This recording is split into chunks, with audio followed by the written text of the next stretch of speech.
The Silly Goose Gang Podcast.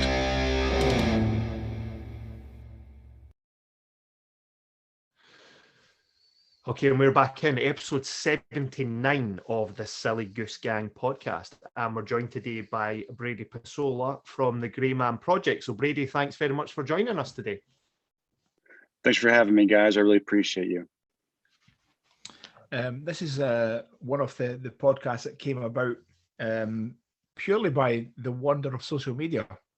Just on the post, and you had commented on it, and we went, "It'd be cool. Let's jump into that." So, yeah, sometimes Instagram could be fantastic instead of just being negative. This is one of the positive interactions we've had. So, yeah, it's pretty cool. I like the way these things comes about sometimes. You know, just this social media thing is quite cool. So, social media is an interesting cat.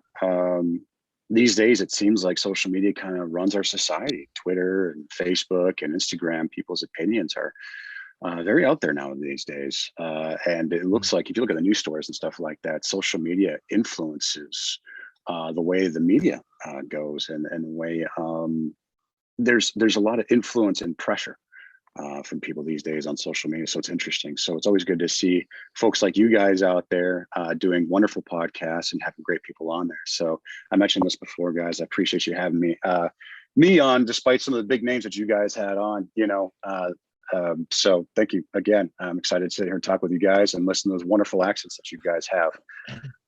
Yeah. Well, we've been incredibly lucky.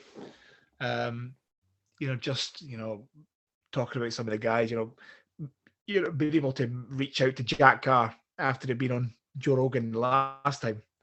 And it's just, message back going, it was a really good podcast. I don't know if you listened to that one. It was a really good podcast. And it's, you message Jack and say, it's a really good podcast. You make a lot of good points. And, he still replies back and goes, yeah, thanks, man. It was a great conversation. And you just think, life is strange.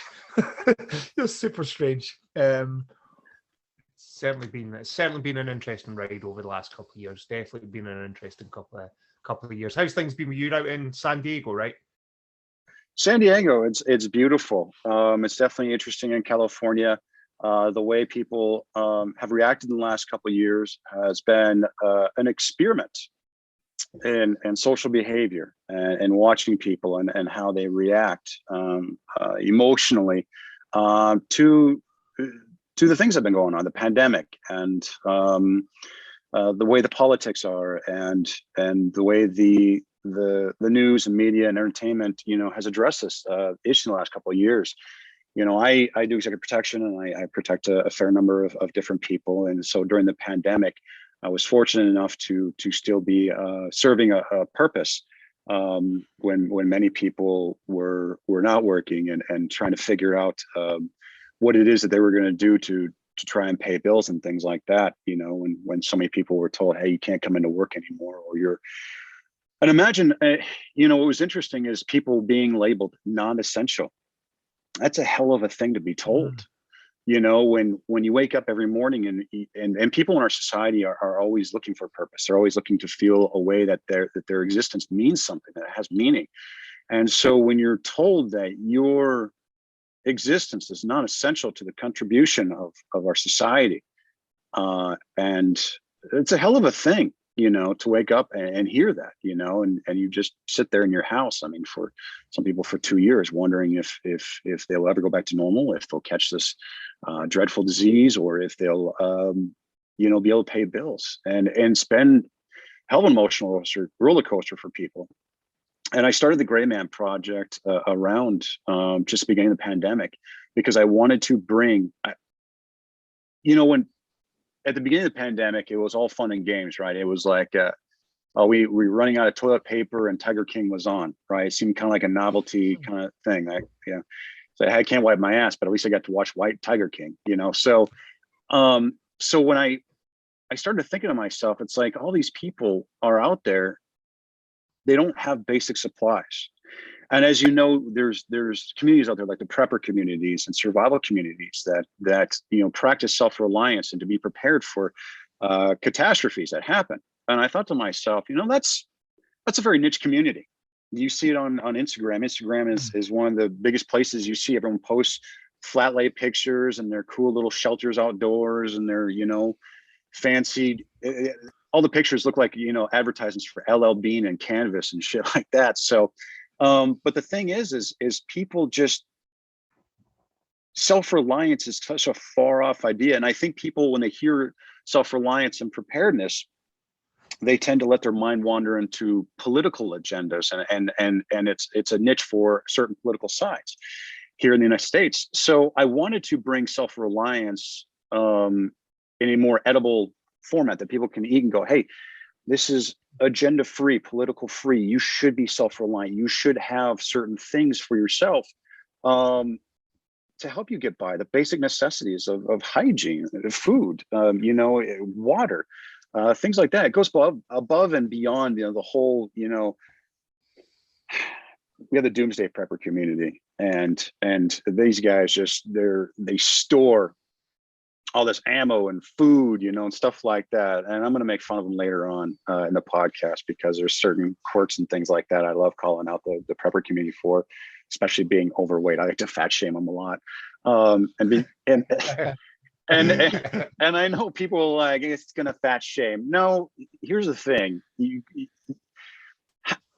I'll just dive into it. How the hell do you I see these big preppers, these doomsday preppers, they're big guys, big, massive guys, consuming, anywhere between 6,000 to 10,000 calories a day. And when they store food, they calculate food for 2,000 calories a day. How the fuck do you think you're going to go from 10,000 calorie a day diet to a survival situation eating 2,000 calories a day? Hey, that's gonna make you angry. Like, when we get hungry, I turn into a different person. My wife recognizes it, and as soon as she sees my mood change a little bit, she's got a plate of food in front of my face, and I'm humming like a fat kid eating and going, I'm happy now.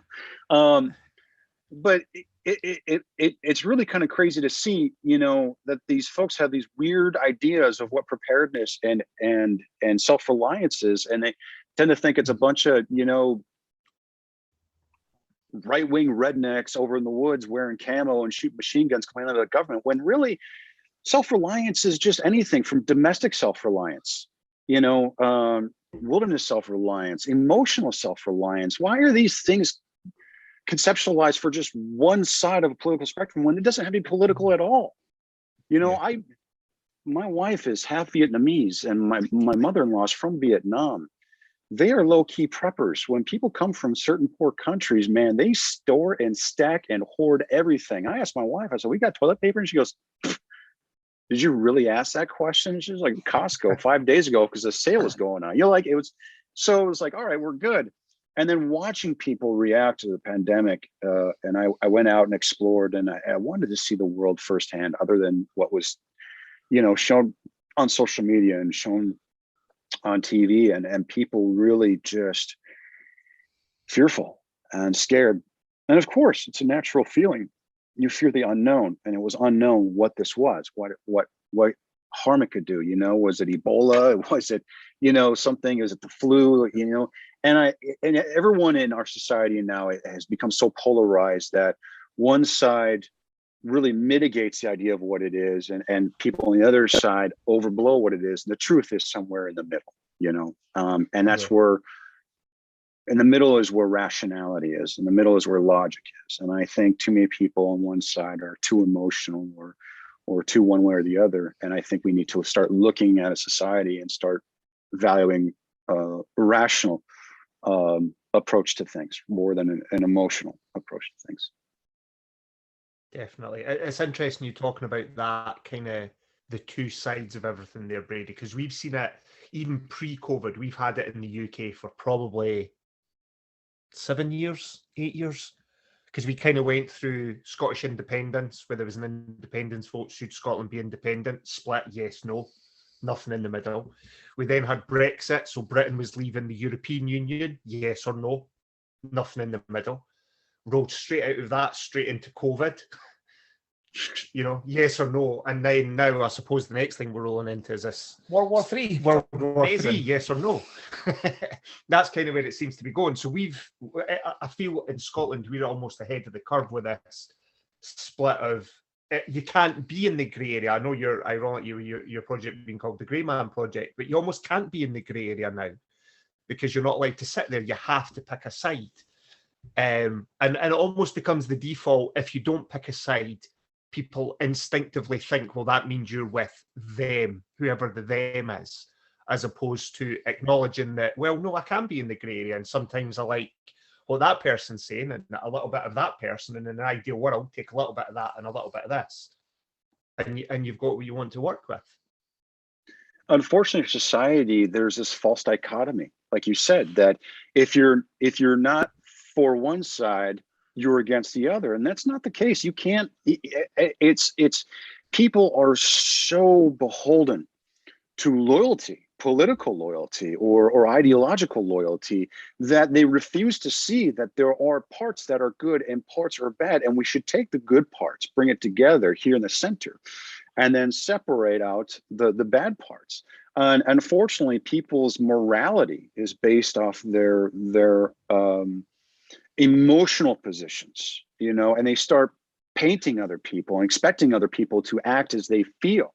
And that's not logical. You can't expect that of people. And unfortunately, our society has gotten to the point that if you don't agree with somebody or you're off base on something, that they feel they have license to shame you, to hurt you economically, socially, or physically. Even if we look at the politics here in the United States, people, if you step outside of what you're expected to believe in, whether you're straight, you're gay, you're white, you're black, you're this gender, that gender, if you don't agree or align with what you're expected to believe in based off your identity, you're immediately ostracized and shamed, and people tend to find license to do that to you, and they agree with it, even though that their own agenda themselves are inherently against that. And so it's unfortunate that people's emotions become so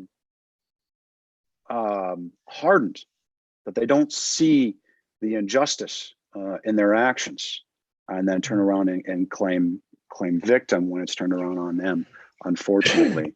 And so, with Stoicism, the Gray Man Project, I started off with, using soft skills that we use in executive protection, situational awareness, verbal de-escalation, surveillance, human behavioral pattern analysis, things like that. But the more I got in a Gray Man, the more I realized that a Gray Man is someone that, they want to blend in. And that's not just clothing, that's behavior as well. And not blending in, in a sense of, okay, there's this group and I want to blend in with this group. That's more, along the lines of someone who's law enforcement or in an intelligence field. But more blending in is along the lines of curtailing your behavior, your public behavior when you're out in public with people. Not losing your shit on the barista when they get your order wrong and causing attention to yourself because someone's like, ooh, I didn't get a soy latte. When someone loses their mind like that, you become visible in public and you open yourself up to potential dangers and things like that. So I think with Stoicism, I saw an opportunity to take philosophy, a 25-year philosophy, and integrate it in with the tactical side of things. And a lot of people say, well, you're taking a philosophy and make it warmongering or violent. That's not the case at all. In fact, much of what I teach is about soft skills and not about the ability, because there's a tactical community, Brazilian jiu-jitsu, shooting, all this stuff, right? It's all skills designed to apply kinetic force, right? The idea of the Gray Man and the soft skills is to prevent one's hand at having to apply kinetic force. Its ability to choose when to engage and disengage using reason rather than emotion, to be able to make a logical decision where you achieve the most desired outcome, right? And I believe Stoicism allows a person to use a different part of her brain. When we get angry, that's a limbic response system. Our amygdala is responsible for quick reaction to something, but our cerebral cortex is responsible for higher rational cognitive thought. And so in Stoicism, they talk about taking a pause. Whether you in a technical community call it tactical pause, or just a pause itself of mindfulness, going, "Ooh, I'm feeling a certain way, and is what I'm about to do under the influence of the feeling I have, and is the outcome going to be what I want, or is the outcome going to hurt me even further?" So I want to bring Stoicism in and provide it towards the tactical community, the martial arts community, the veteran community. And believe it or not, how many military veterans think like a Stoic. They don't realize, like when we're in the military, you're in combat, you're going after, you're causing hate and discontent, your buddy takes one, you get down, there's no time for, "Oh my God, man, I'm so, losing your mind." It's, "Oh shit, okay, you got shot in the arm. Let's apply a tourniquet. Doc, get over here, let's go cover your buddy and return fire." Right? Or if he dies right there, you don't have time to mourn. You're prioritizing your emotions. And people have this weird idea of what Stoic means. There's this notional, this oversimplified term of, "Well, he's emotionless, so he's Stoic." Stoicism has nothing to do with suppression of emotion. Nothing to do with it. It's everything about prioritization of emotion. It's recognition of emotion as it's happening, which most people have a problem recognizing. People get angry, they become blind, they're ready to do something. What if we started teaching people to sit there and recognize, "Oh, I'm angry. Why am I angry? Do I need to be angry? No, I don't." It's the ability to fight through that emotion and make rational decision making off. It's almost awakening yourself in the middle of that emotional experience. I think this is why jiu-jitsu is very good for decision making. We both jiu-jitsu guys, so if you make an angry decision when you're rolling, you're going to go to sleep. So you have to, it's true. If you're doing MMA or you're boxing or Muay Thai or something, if you make a snap decision based on you just got clipped and you're hurt, you're going to have some issues because that you can't deal with it that way. You have to take a step back, big deep breath. Okay, let's get back at this and figure it out. So, wonder how much of I guess not with the military guys, but I wonder how much of that is just because on a day-to-day basis people don't do difficult shit. Life has become, far too easy. Far too easy.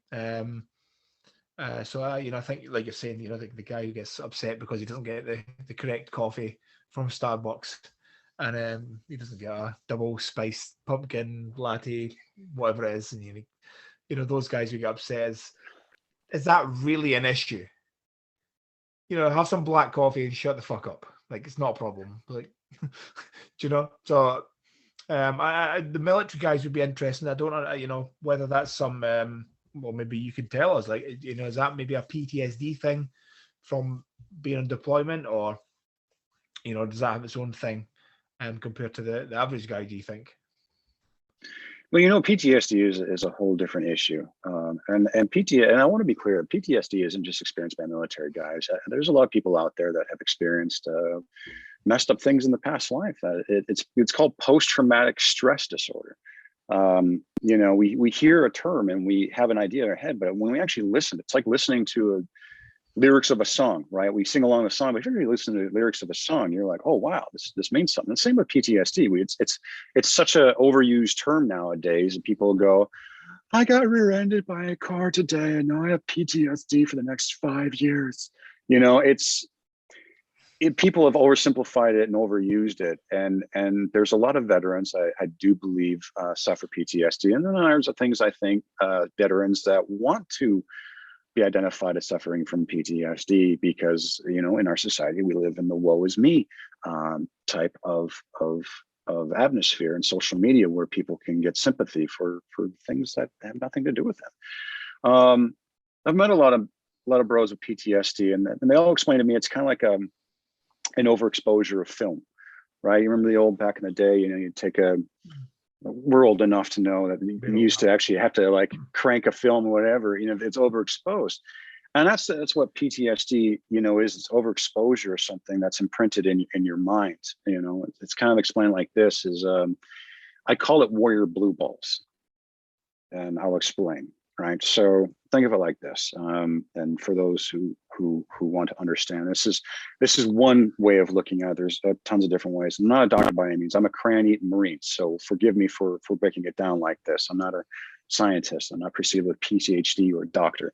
I look at it like this, right? There's certain MOSs in the military, right, that we all train. We all train. It's called muscle memory, but it's an oversimplification of what's called procedural memory, which is just repetition, repetition, repetition until it becomes second nature in you, right? Well, your second nature is in your implicit memory. And it's just an installation of, okay, I do this now. This is something I do, second nature. It's kind of like when you're driving down the road and you're going to work every day, right? You go the same route to work every day. And all of a sudden you're like, ooh, squirrel, you start daydreaming. Meanwhile, your body's taking over and you're going left, you're going right, you're using your blinker, you're taking a left, you're taking a turn, you're flipping somebody off, you keep on going, whatever it is. And all of a sudden you snap out, you wake up and you're like, whoa, I'm at work. How the hell did that happen? It's because procedural memory took over, implicit memory took over. So in the military, we are taught so many things from procedural memory over and over and over and repetition, repetition, repetition. Whether it's picking up a rifle, sight alignment, sight picture, trigger squeeze, stance, all that good stuff. Now you look at somebody maybe who does convoy security. Convoy security is guys, you know, in vehicles and they're driving convoys in the middle of a hot zone. You're going through a combat zone. And we're taught that, you know, in the military, that something on the side of the road, dead cat, bag of garbage, could be what? An IED, right? Something to blow us up. So now imprinted in your brain, anywhere you go down that road, you see something, you have created a baseline of your environment. And that baseline is there's trash everywhere down the road. And we've been told that, okay, that is a potential IED. It's a bomb. You're driving down the road and all of a sudden one goes off one day. And that instance imprints on your memory, what happened, the sights, the sounds, the smells, things like that. And you remember, oh, that was a bag on the side of the road. Okay. And then you go down another day later and another one blows up, or this blows up, or that blows up. And you do 7 months of that. And it starts to imprint on your brain that every piece of trash is a potential hazard for you. So fast forward, maybe you're later and back in the rear. You're here in San Diego driving on the 5 down the road. And you do what we talked about. You start daydreaming. Your mind took over, your basic skills of driving took over, right? Your procedural memory took over, implicit memory took over. You're driving down the road, subconscious going on, and your mind is looking for what? Mind is looking for a vehicle in front of you, slowing down, braking. Meanwhile, you're daydreaming the whole time. And then all of a sudden, your mind picks up a bag on the side of the road. Your mind doesn't know where you're at. As far as you know, your mind is just somewhere. It could be in San Diego or in combat or whatever. So your mind picks up that bag on the side of the road, and all of a sudden it starts doing what? It starts pumping your blood full of, your body full of adrenaline. It says that's a danger, and we need to start reacting according to the danger. So your body gets in that warrior fight mode. All of a sudden you snap out of it. Snap out of it. You're stopped on the I-5 somewhere in San Diego, and you're staring at a bag, and your whole body, your whole mind is ready for a fucking fight, but there is no fight to be had, right? So your body's full of adrenaline. You got all this energy. You got all this angst. You're ready for a fight. You're ready to escape. You're ready to, fight, flight, or freeze. You're there. You got aggressiveness ready to go. You got your body ready to go. Your body has taken all blood from extremities to put towards the organs. Everything is ready to go. You're ready for a fight, but there's no fight to be had. So I call it warrior blue balls. And that would be an example of PTSD. Now, it's not something I've personally experienced myself. I'm relaying what I've been told by others and from my studies in the mind itself. But that's an example, right? And so, when you're asking about when people get angry, PTSD, it's their higher irritability, right? The reason why there's a higher irritability is because, your mind is always full of these different thoughts throughout the day, right? Something pisses you off and it stays with you all day long. Stays with you all day long. So if something's bothering you and someone says something offhanded, what do? Output, boom. you take it out on somebody. Do they deserve that? No, not at all. Not at all. And that's where we need to look at stoicism as a helpful tool to say, oh, I'm angry. I'm in it today. I'm feeling a certain way today. Maybe I need to sit home today and relax, or maybe I need to recognize what's happening right now and be able to relax so I don't take it out on somebody, so I don't do something under the influence of emotion. That's a fantastic way how you were describing PTSD there. So I've never heard it being put so well. It's a very, very interesting way to put it. So yeah, it does, and it makes sense because my granddad was a Royal Marines commando in World War II. Spent basically the whole of the war fighting. He spent 5 months behind enemy lines in Holland. They basically parachuted him in to oversee Nazi troop movements and told him an RV to get back to. And by the time he got back to the RV, the Nazis had advanced and it was back behind enemy lines, so they couldn't get him out. So he just had to keep going back to the RV point every couple of days with a long-range radio saying, can you come and pick me up now? But because he spent that time, obviously, under severe combat, World War II kind of level combat, I remember him telling me when I was younger, when he got back to the UK, like post-war, demobbed out, he would be walking down the high street. And if, obviously, you're talking 1950s car, so when a car backfired, his instinct was immediately to dive to the ground, no matter where he was, what he was doing, because for the last 4 or 5 years, every time there was a bang, it was incoming. So whenever, like, he would be in his Sunday best going to church and the car, and he would just hit the deck before, like, as you say, that instinct, no thought process. He would come to with tucked down head over hands because he had that built into him from 4 or 5 years worth of incoming, bang, hit the deck to avoid shrapnel. And his brain couldn't process quickly enough that actually it's just a car backfiring on the street, we're safe. As you were saying there, Brady, he went straight to this is danger, get down and out of the arc of fire. And for years he had that. He said he had it for probably 10, 15 years. Every time something, a loud door would bang and he would instinctively flinch and make himself smaller because, I'm probably looking back, he had PTSD or shell shock, as they used to call it back in the day, because of the experience. But it was just when you were relating that story, I thought that's exactly kind of what my grandpa said. His brain just made him, he would literally, almost like you were saying, snap back into reality and think, why am I laid on the floor and now my shirt and tie are wet because I've just dived straight into a puddle? And he couldn't stop himself doing it for 10, 15 years until he finally, it's something in his brain obviously switched it or something, but he stopped doing it. But it was literally a decade and a half after the event he was still doing it, which is crazy to think that's how long it can impact people. It certainly can, and much respect to your grandpa. Oh my God, that's probably a hard dick son of a gun, man. To fight in a war back then, and much respect to Royal Marines. I'm a Marine, but not a Royal Marine. This guy's got my utmost respect. Go through some shit. But yeah, and so the thing is people don't realize is how much the mind by the average person is understudied. We got guys with PhDs and doctors in their names. But the average person, I think, ignores such an important organ in our mind.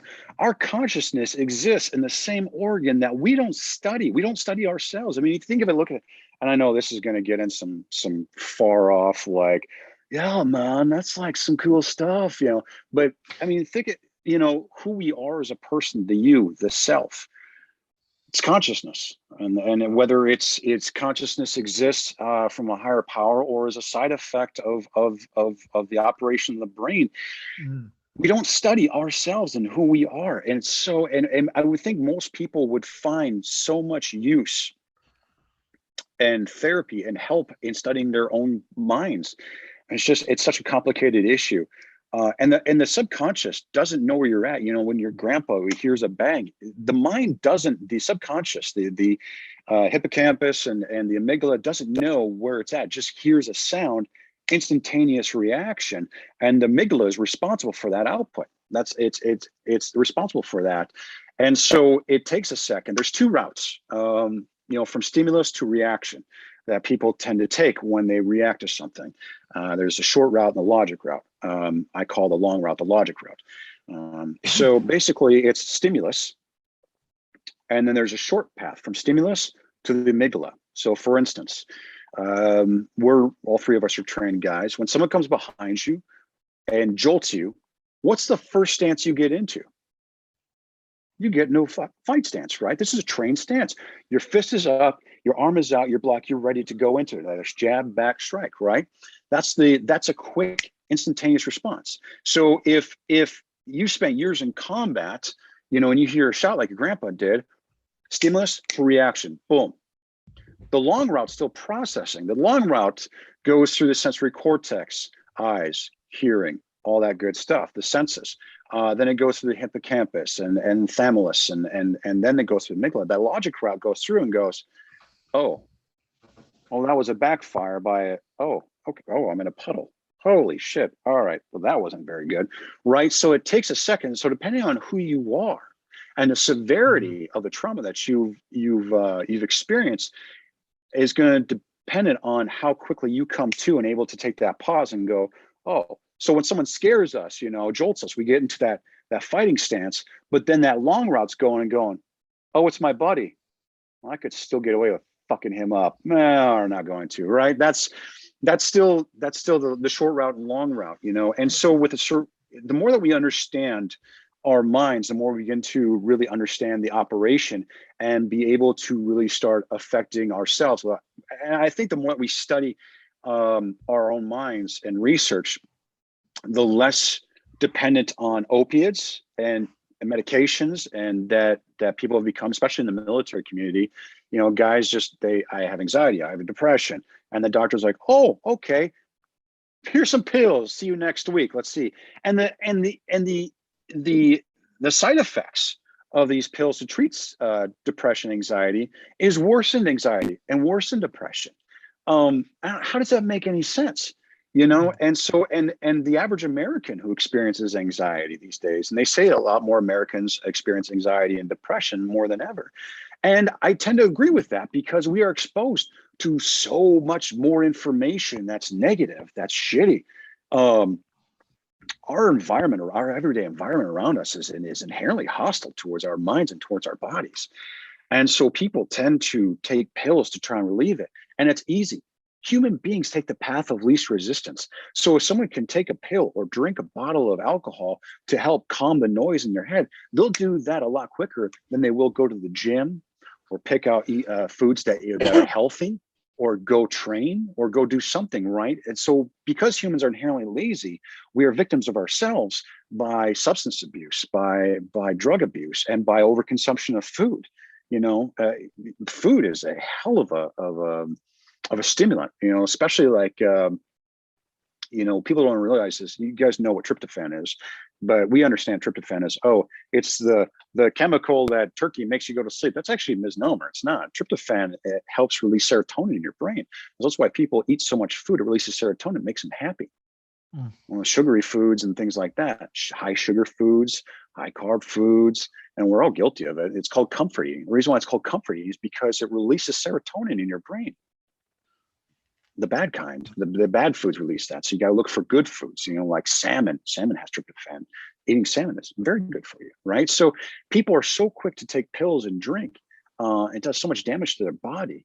And they're creating such an unstable mental environment. Look, guys, this will be the first thing that fucking kills you over anything else in this world, and you guys have heard me talk about it before. People go out and train out in the wilderness. They go out and they train for survival so they can make a trap and make shelter and make fire for a percentage of something that probably won't ever happen to them, but it's enjoyment they get out of it. And they post up their pictures on social media and look like they just walked out of the LL Bean catalog, with their gear and stuff like that. But, the reality is we don't train enough for what we experience in dangers here every day. The first thing we do in the morning, we wake up and we look at our social media, it's just full of trash and negative and comments and sarcasm, and everyone's trying to get their piece of the pie of celebrity status by being the smart, witty one, and just saying just toxic shit.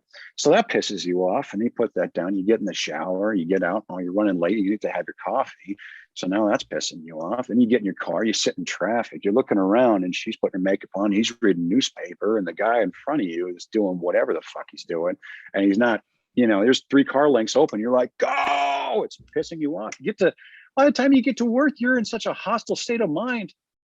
Your brain is full of hostility. It's unstable. Your mental environment is unstable by the time you get to work. And then you got Karens and accounting and supervisors and self-entitlement. You sit in a cubicle and you look at yourself and you go, is this it? You have this realization where is this what I do with my life? I wake up and I sit in traffic for an hour and a half to go to work with people for 8 hours a day that I barely can stand. So I can go home at night for a couple hours, drink myself to the end of the bottle, and then go to sleep and do it again for 5 days a week. Just so at the end of the day, at the end of the week, I can sit in my house and do nothing. And Sunday comes around, you're more depressed because now you got to go work tomorrow. You haven't done shit. This is life. Fuck that. Yeah. Fuck that. You know what I mean? And many Americans experience this, and no wonder why they're taking drugs. No wonder why they're drinking alcohol, because if this is your routine every day, so you just wake up, go to work, pay bills, and fucking, retire at an age where your dick doesn't work anymore, so you don't get to enjoy life really fully. So, that's it. You're old, wrinkly, and out of shape, and got heart disease and high cholesterol, and that's when you get to enjoy life. Bro, tap me out, man. Holy hell. So I think to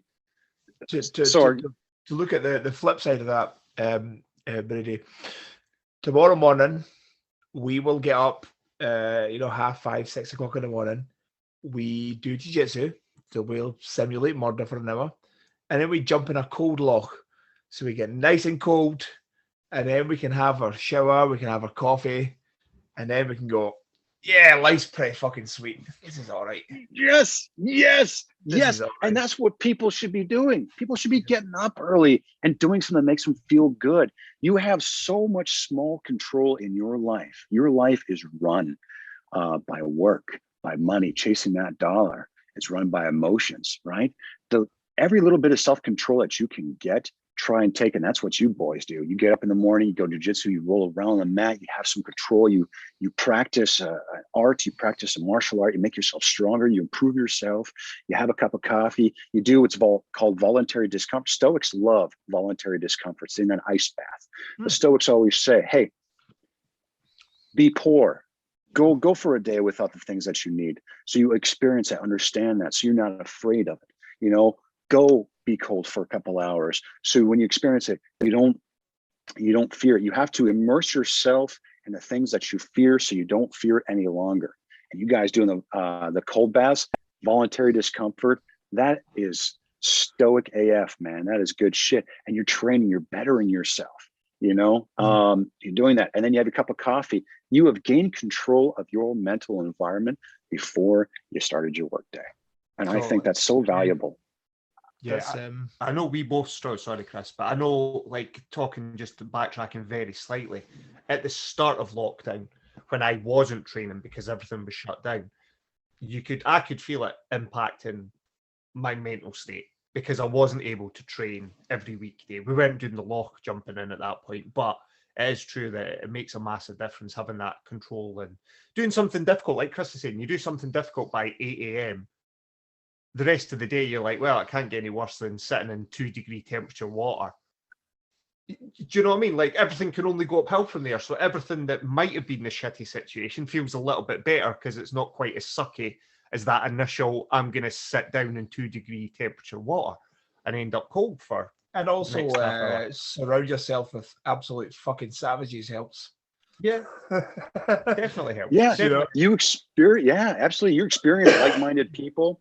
And in Marcus Aurelius, said himself in his book, he's like, when you awake in the morning, tell yourself that today you will meet jealous people, angry people, surly people, nasty people, right? You're basically setting yourself up and saying, hey, I'm going to meet shitty things throughout the day.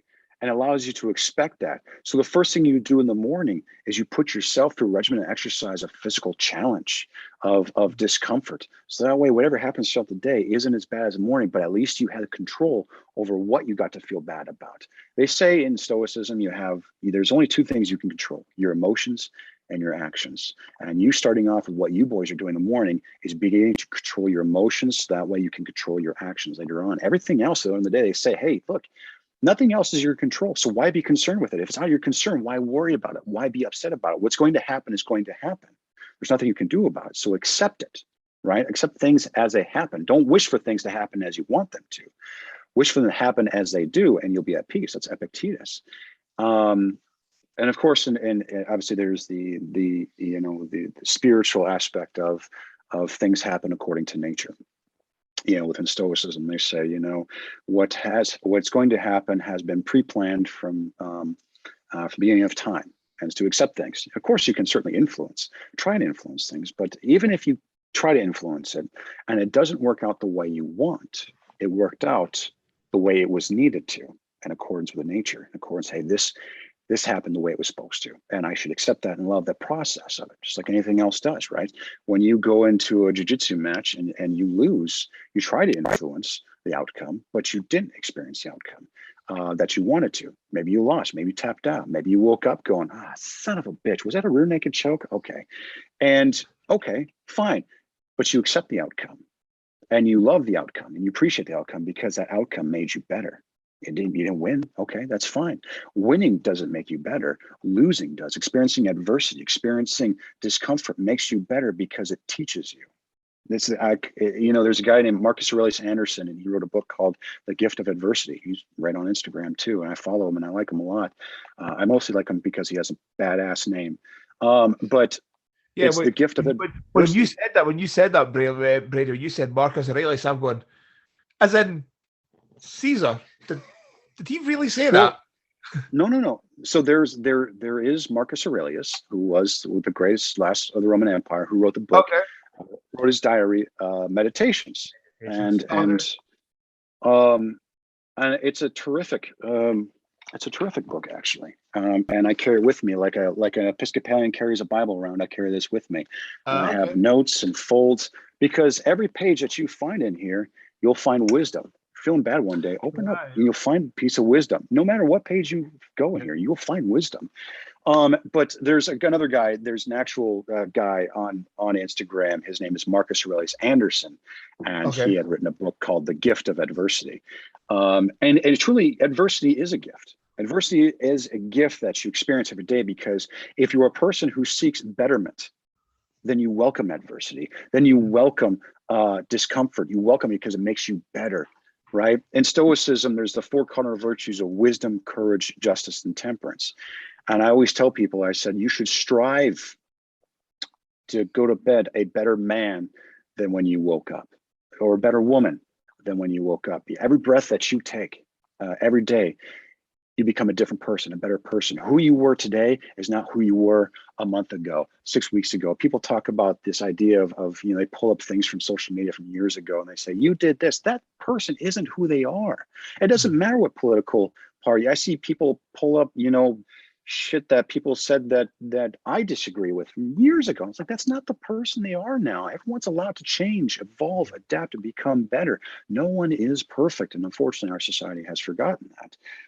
But it's not important about what people think about you or say about you. Even the Stoics say it's not your problem what people say about you. The only person that causes injury is the person that talks negatively about you. That's false. Epictetus was a slave. In fact, the name Epictetus means to have been owned, and he was a lame. He had a messed up leg. And he said, he was very sarcastic, a very smart ass guy. And he said, when someone tells you that someone has spoken ill of you, rather than make excuses for what is said, reply, they must be ignorant of my other faults, else they mention these ones alone. And basically, it's a smart ass way of saying, oh, that's what they said? That's it? Right? Yeah. And so even in Stoicism, and this is where I want to teach social independence from people, because our society has become so dependent on being identified with a social category versus just saying, I am who I am and I like who I am and I don't care what people think about me, because I value objective morality. I value virtue. being a virtuous person and practicing wisdom, practicing courage, justice, and temperance. And I place a heavy emphasis on temperance, moderation, everything, moderation in how you eat, moderation in your politics. People have always asked me, I was like, are you right or left? I've been accused of both, which I think is fantastic. My liberal friends think I'm conservative. My conservative friends think I'm a liberal. And I like to call myself a radical centrist. A radical centrist, because I don't want to be identified as anything. I don't want someone to say, well, because you say this, you're that. No, fuck you. I am who I am. I like who I am. I don't have to be left or right. I don't have to be Republican, Democrat. I can be who I want to be based off what I feel is right for me, my life, my family, and my body, and all of that, And so I have views that range on both sides. And I think that's where we should be. I think moderation is the highest virtue. And I think, people talk about virtue in terms of politics. I think it's irrational and unvirtuous to identify as one or the other, because if you're so far one way, you can't see the other way. You know what I mean? If you're too far one way, you can't see this way. And you tend to align yourself with loyalty in that. But where's your loyalty to reason? Where's your loyalty to logic? Where's your loyalty to virtue and honesty and objectivity? And I think we've lost value of that in society these days. People don't value rationality. It's like, I feel this way and you should too. And if you don't, you're a horrible human being. No, fuck that. The way you feel is the way you feel, and that's for you, and that's okay for you. But you can't expect me to feel the same way you do and expect your morality to be painted on me when I don't agree with you. Yeah, I mean, me and Ali, I've spoke, quite a few times about, politics and saying we probably don't have a political party that would best fit how we believe, because, as you're saying, you have ideas that are right and left. So, nowadays you have to be this or you have to be this. You're not allowed to go, well, actually, I think we should have a strong military, and I think we should have, a strong police force. But, I also think that we should take care of people, because these are supposed to be two sides of different, they're different sides of the street. And to fit in with either one of those groups, you're not really allowed to have those thought processes. So, as you're saying, nowadays people would probably say that I was right wing, and you're going, okay, I don't care about so many things that's supposed to, encourage. I'm pro do whatever you want to do as long as you're not hurting people. Oh, cool, gay marriage, awesome, have fun. You guys are awesome at dancing, and you can teach me how to dress. That's amazing. That's fantastic. But I don't think we should just have open border immigration. I think we should, let's control it. Let's figure out who's coming into the country. Now, to some people, that's an insane thought process. But to me, it's like, this seems like it's common sense. Do you know what I mean? And you don't seem to be allowed to think that way. And as you're saying, and if I'm wrong with something, let's talk about it. Don't say, no, you're not allowed to talk about it. And actually, I think that we should never allow you to speak again. You go, well, no, actually, that's the most ridiculous thing I've ever heard in my fucking life. Actually, I've an ex-friend now fall out with me about this because, and it was actually over. It was when Donald Trump was banned from Twitter. And, I was saying, this is very dangerous. Forget about Donald Trump. This is very, very dangerous because this leads to a very, very dark place. And then she just went off in this, like, you must be pro-Trump. And he's a fucking asshole. He's a literal Nazi, and you're just a terrible person. And then she blocked me on Instagram. And I, sent her a text message just saying, blocking somebody for believing in free speech is the most unintentionally hilarious thing that you've ever done. Like, it's amazing. You've literally just made yourself look retarded. Like, you've made yourself look so stupid now. And she just could not grasp this concept of that. It's like, pulling down all the statues and nobody would. I don't think anybody would think that it would be a good idea to erase Hitler from history. Okay, horrible man, terrible man, did awful things, but you don't erase him from history. You say, this is why we don't do this, because we don't want to kill 10 million Jews anymore. Okay, so we learn from this and we have conversations about it. You don't go, let's just block him out as if that never happened, because that's stupid. But some people want to do that, and to me that just seems insane. So yeah, I went off on one little tangent there. Sorry. It's all right. I tend to do the same. I think history is an interesting thing, and everyone has their version of history. The problem with history is that everyone sees it differently, right? In the United States, we have people that want to take down statues and stuff like that, and I am such a history nerd. I love history. I love seeing history, and there's all different sides of history, and it's important for us to remember history. It's important to us to look at history with objective eyes, not because there are bad people in our history that have monuments and stuff like that probably shouldn't.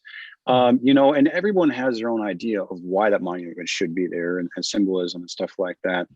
I think to each their own. They try it. Cancel culture exists now throughout the world, and they the mob will start trying to cancel all these different things. They try to cancel Abraham Lincoln and certain people that were on the right side of history, and so even Bill Maher talks about that. Even Bill Maher is like, we got to relax. What the hell? But when it comes to politics, it's such an emotional topic. It's that people have an emotional response, and they project morality from an emotional standpoint rather than an objective standpoint. And people become so emotionally enthralled with their ideas, their beliefs, that they do irrational things. We talk about, I've said before, is making decisions on the influence of emotion. I'm not against emotion. Emotion has its uses, right? Love and compassion and empathy. Those are useful emotions that we should express when they're appropriate. But we logically know we should never make decisions on the influence of drugs and alcohol, because the outcome will be bad, right? And the same way that drugs and alcohol affect and cloud our judgment is the same way that emotions do. And so if we're not going to make decisions on the influence of drugs and alcohol, why would we make decisions under the influence of emotion?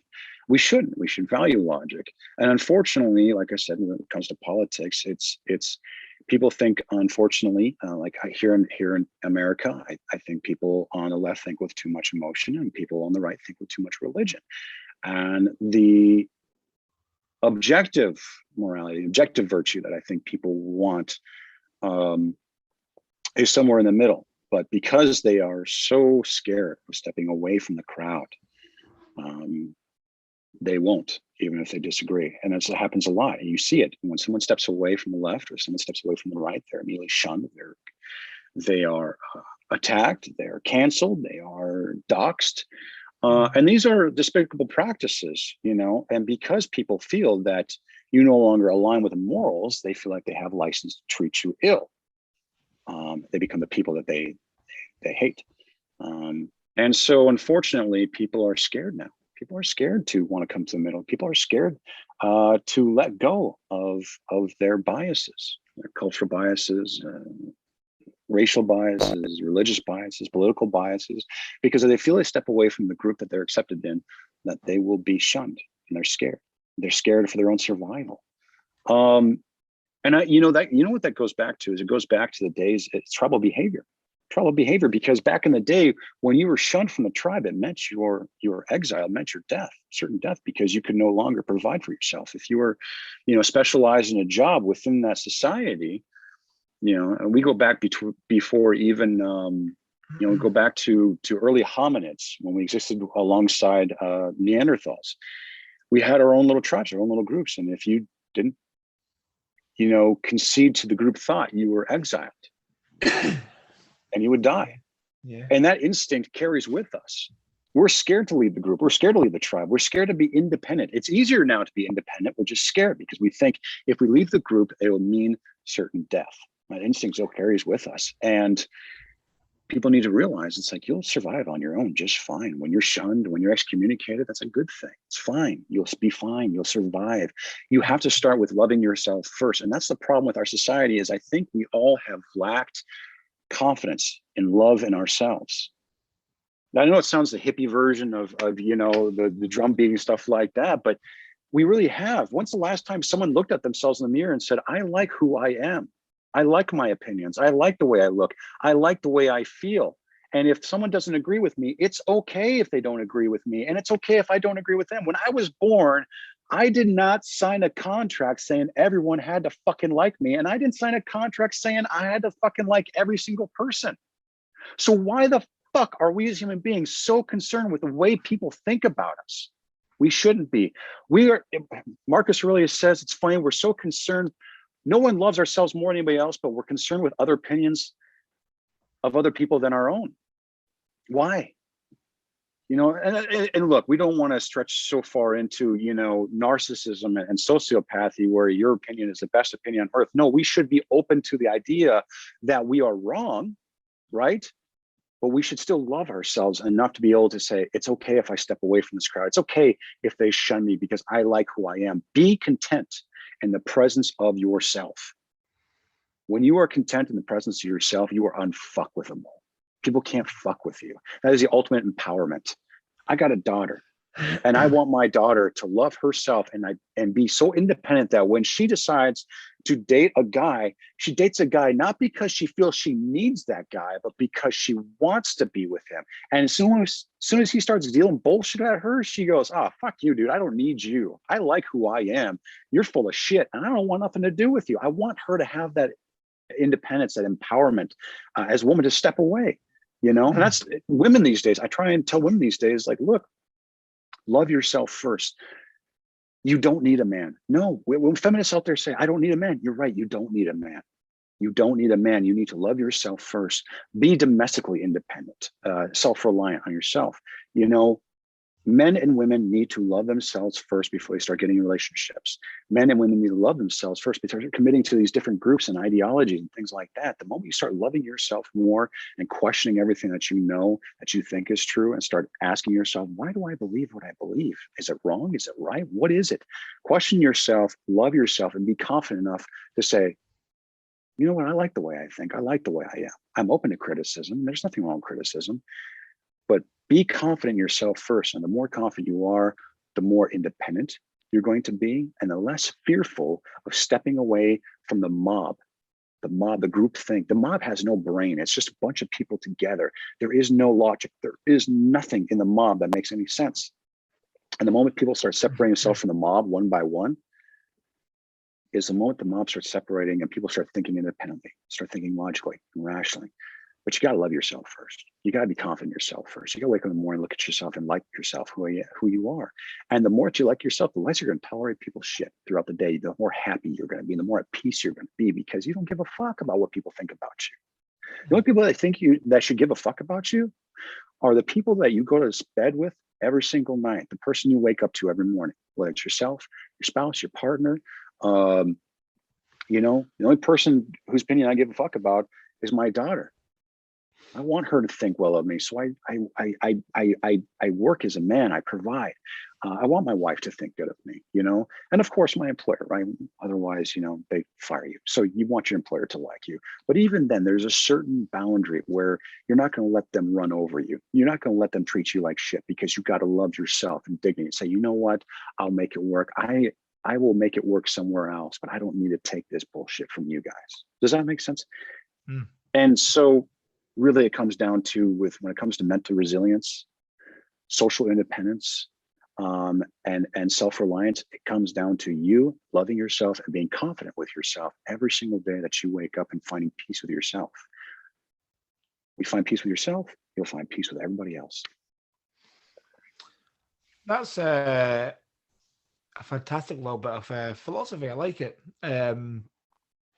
I I wake up. I'm in a strange situation compared to most people. So I live alone. I wake up. I wake up alone every day, and I work for myself. So I run a business. So I'm also the boss. So, but I think I'm pretty cool. So I wake up in the morning, and I've either strangled Ali or deadlifted heavy, or been swimming or been on the bike. So on odd occasion, I'll go watch sunrise and just hang out at the beach or whatever.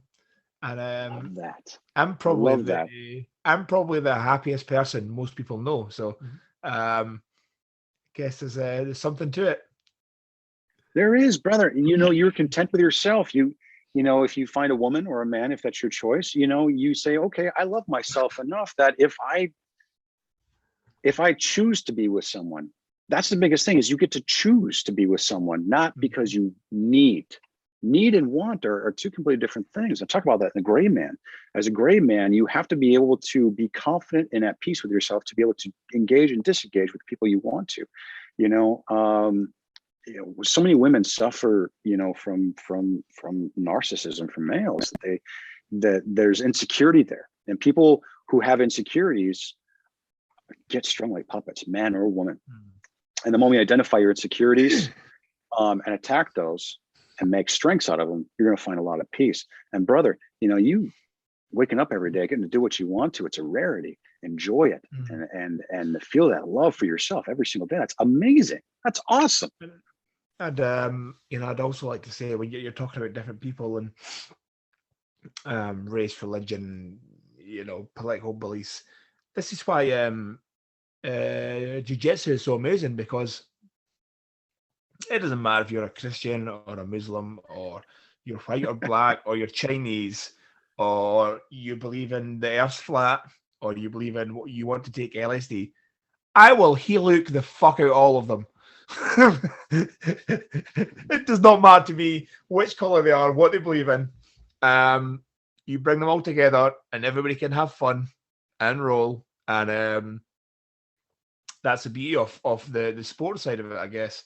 That's something I like with jiu-jitsu, is everybody can get together and try and kill each other, and then afterwards have a little chat and sit on the mats and have some conversations and have some different ideas. It's a beautiful thing. Jiu-jitsu is the best sport for that. I absolutely love that. I haven't got to get much into jiu-jitsu. I've always liked Brazilian jiu-jitsu. I think it's great.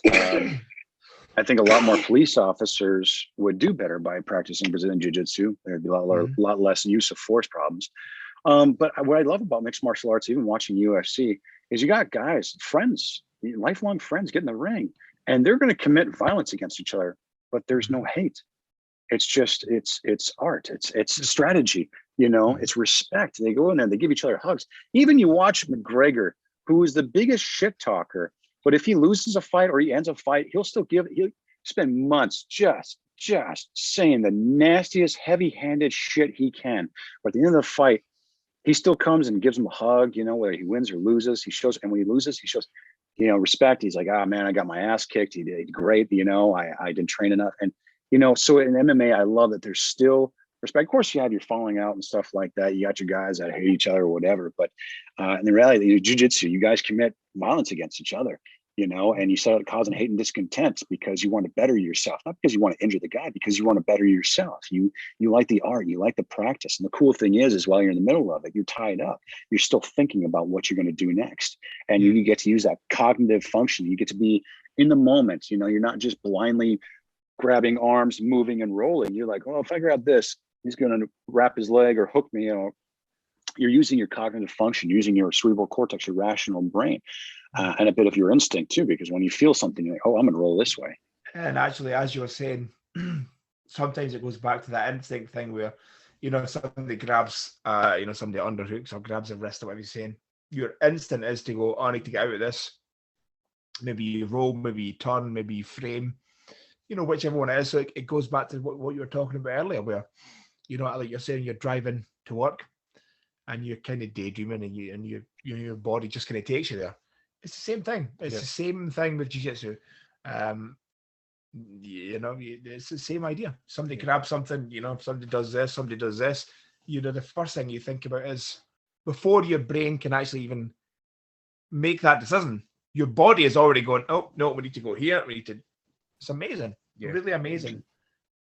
And that's where that procedural memory, implicit memory comes from, where you practice something so much it becomes second nature. When we teach firearms, people pick up a firearm for the first time is the idea of grip, stance, trigger control becomes, at that point, the most important thing to them. At that point, after a couple sessions, they're there, and now they're pointing at the target, and so it's each step and practice. And the more that you do it, the more instinctual it becomes, like driving a car, riding a bike, That's the interesting about riding a bike, They talk about, hey, it's just like riding a bike. Well, it's because you practice it so much, it becomes second nature, to where, and that's what I think is cool about martial arts and jiu-jitsu, where you practice something so much. You need to practice the same move and same technique over and over and over and over again until it becomes second nature. And then when it does, it's just beautiful, magical thing where you do feel somebody and you're like, oh, well, I guess I'm rolling this way and crushing you, So I think it's wonderful. And it's a great point.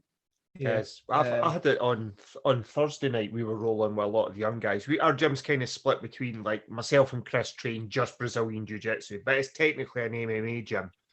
So we have a lot of young guys that also train MMA. And two of them independently said on Thursday night, you're actually really calm when you roll. And it's really weird because they're all kind of 19, 20, 21. I'm 40, nearly 44 now, so I'm kind of older. But they're all kind of gung-ho and everything's aggression and 100 miles an hour. But they're thinking the whole time. They're in that kind of, what do I do next? Where am I going?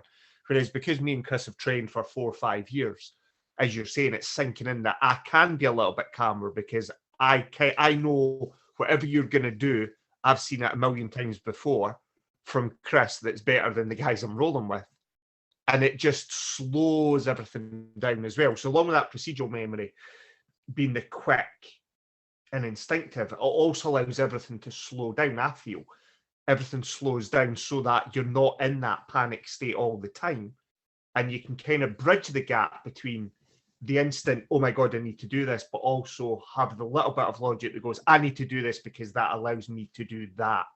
As opposed to just the young guys are just like, there's a hand, grab that hand. And then you can set up traps. So you'll open your arm up, knowing they're going to stick their arm in, which will allow you to trap the arm and then you armbar them. And they're reacting purely on instinct, whereas, myself and Chris are at the point where we can kind of go, I'm okay here. I know you can't do anything. So I'm just going to kind of keep my chin tucked in and wait for you to make a mistake because you're just firing out limbs, hoping that something sticks. Whereas we're at the other end of that we can bridge that gap. Yeah, that's where experience comes in so handy. Is experience makes people so much more calm and so much more relaxed and so much more effective in what they do.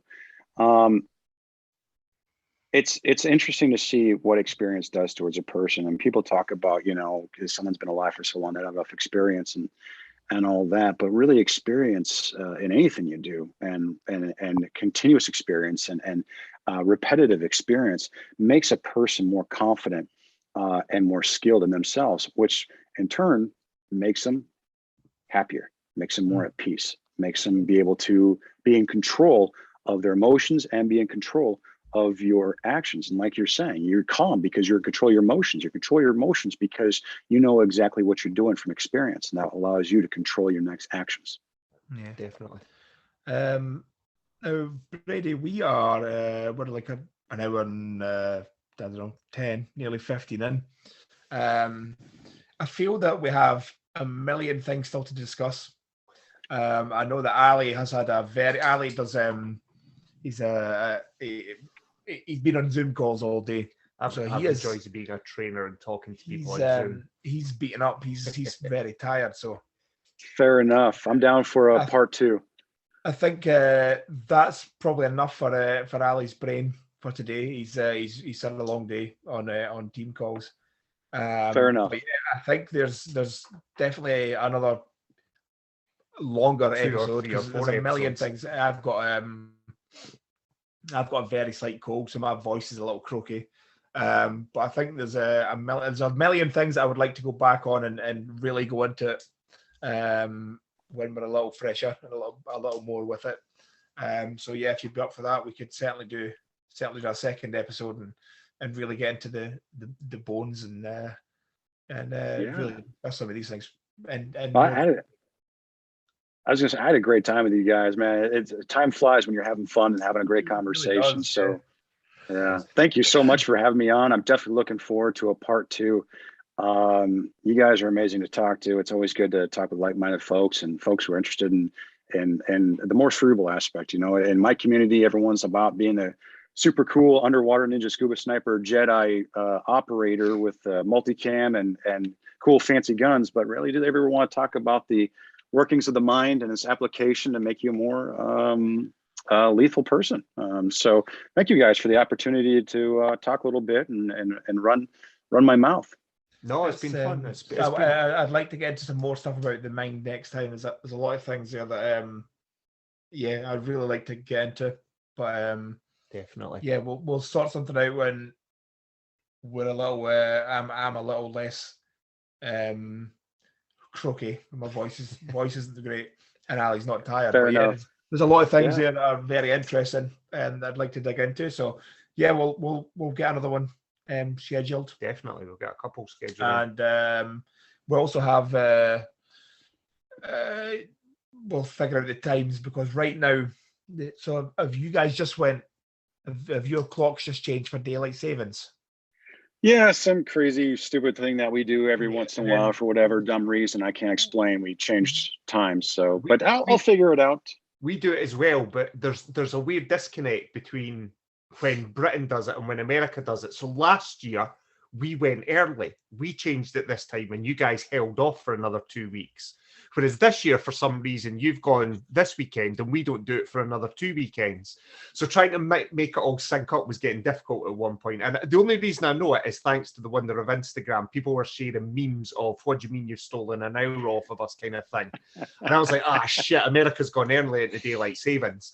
So we managed to work out, just because we have been chatting and obviously mentioned a few times, and for anyone that's listening in, where can we send people to find out more about you and the work that you're doing in preparation for when we come back in for a second and third episode? Anything you want to shout out, we can add into the notes and tag it in the release? Yeah, just my Instagram, Gray Man Project. There's a couple other fake accounts, so make sure it's the right one. It's gray.man.project. Gray is how you English boys spell it, Gray.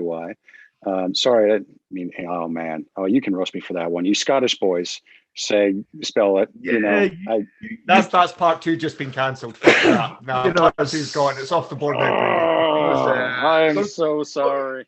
Those Canadians always say the Canadians always get it wrong. Oh. I deserve that. Please accept my apologies. But you can find me at Gray Man Project. Just on Instagram, and I've been shadow banned like a mofo. Actually, these days, it's been crazy with Facebook and Instagram these days. They're starting to pull up things from years ago. They're like, we disagree with this, so we're just going to punish you for something 3 years ago. It's like, all right, wow. So they've shadow banned the hell out of me. But I got some new projects coming up where we're going to actually doing some more training. In-depth training. I'm writing a book. I'm about 30,000 words into a book called The Harshest Environment You'll Ever Endure, Survival Guide for Your Mind. And so I've been punching away at that, and then trying to do coaching and mentoring and speaking, here. So we will require a signed copy of that book when it's done. Well, I won't buy one, but yeah, I think we have a small collection now of signed books from previous guests. So that would be super cool when that's out. Yeah, we'll buy a couple, and if you could sign them, that would be amazing. So be great. Lots of exciting things coming up. So lots to talk about next episode. Yeah, we'll get it. But yeah, thank you very much for your time. It was interesting, and still more to dig into. Definitely. Well, let's call this episode 79 episode with Brady Pesola from Gray Man Project. Let's call it done and dusted. Thanks very much, Brady. Cheers, boys.